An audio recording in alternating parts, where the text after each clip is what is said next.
Hello, everyone, and welcome to the Real Estate Daily with the House Heroes. My name is Troy, and every day we come to you with the latest news in real estate, mortgage, and the housing industry. Today is April 21st, and we have quite a lot of news going on. One thing we're seeing is this big shock, which we'll get into right now. The CNBC News article, the 10-year Treasury yield keeps climbing. Here's what it means for China.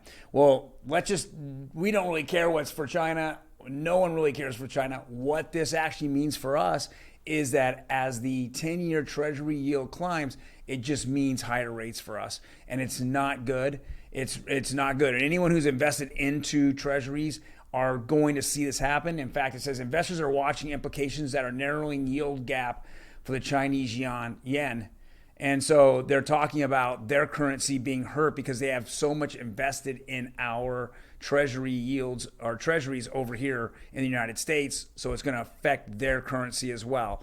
So, I mean, for us, it just keeps showing that the inflation numbers and what's happening with the Fed, and I know it's kind of a broken record, but we're going to deal with this throughout pretty much most of this year, about the rates going up. And so refis are completely down. What we are seeing is cash out refis, which is just insane to me to even feel that people are actually cash out refi.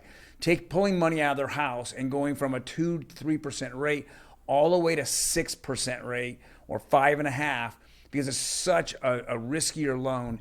They're pulling money out. This is what we didn't want to, this is what most banks did 10 years ago and then caused a housing crisis. Now you think they learned their lesson, but at this point, with the equity that people have in their house, they're still lending on it. So pulling money out of the house is definitely not a hedge against inflation. It's actually it hurts you more than anything than else. If you have to pay bills off, I understand it, but your money is worth less, when you pull it out as cash than it is in your house that's seeing appreciations anywhere in the last 2 years at 20%.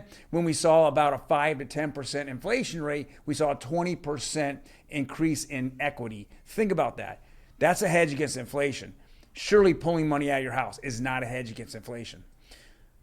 Next article here is Fannie Mae cuts origination projections, forecast recession in 2023. And now it's just being climbed. People are climbing and piling onto this. More and more banks. Fidelity came out last couple of days and said this as well. They're forecasting a 2023 or 2024 recession. So as fast as the Fed is raising rates, and as strong as the economy is, a recession means that unemployment is high. And when employment gets high, more people are laid off. Then the job market hurts, and then that's when inflation. People aren't spending money. That's when a recession hits. So we're in that middle point right now where we have to make a decision. But Fannie Mae is obviously seeing a recession for 2023. Next article here is on Housing Wire. It says purchase mortgage rates climb to 5.11. Recurring theme. We see the CNBC come out with it. We also saw Redfin come out with it. Now we're seeing Housing Wire. Everybody's over 5% at this point. It just keeps rolling up and up.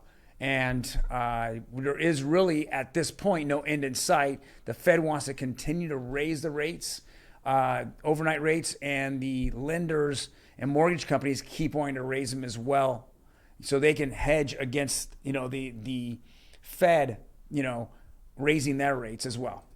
Next bit of news is foreclosures are rapidly rising. Is this another crisis headed our way?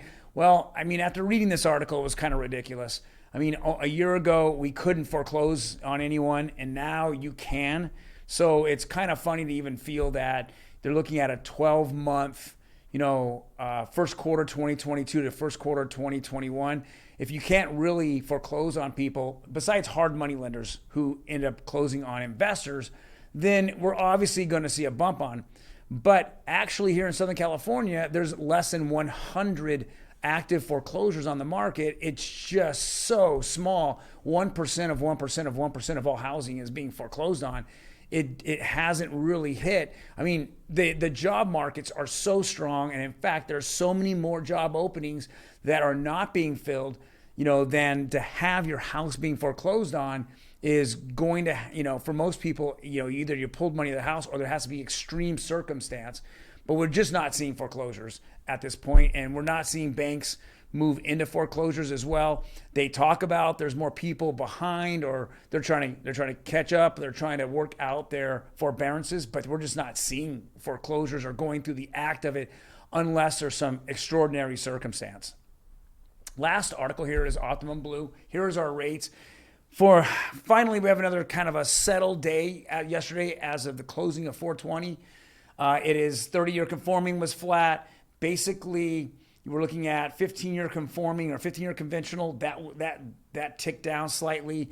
But what we did see huge here is jumbo went up, and jumbo continues to go up, and it's just making its march right into 5%. And then we have the 30-year FHA kind of going flat as well. But we know today has been kind of a bloodbath. So tomorrow's rates, we're hoping that we don't see these huge jumps, that the market kind of settled down the last hour or two here. The bond market did. If not, we're going to see these rates jump again, and we're going to see everything closing in to over 5%, 5.5%, and even upper 5s and 6s. So hopefully we're just seeing the end of this. I mean, again, my opinion is the Fed is started way too late on this. I've said it so many times. I can't, I'm on my soapbox at this point. It's kind of funny, but they have just screwed it up so badly that they just didn't know what was going on. Fourth quarter of last year would have been perfect. Now it's the reaction, a huge overreaction to everything, which now everyone's saying a recession is going to be coming down the road in 12 months or less. All right, guys, if you like the content that we're talking about here, please smash that like button. Otherwise, hit the notification button when we drop these videos every day, Monday through Friday. You'll get notified. You get to check it out. I try to keep this under 10 minutes. Get all your housing and industry, and mortgage industry news in real quick here. Otherwise, you guys have a fantastic day, and we will see you on Friday the 22nd.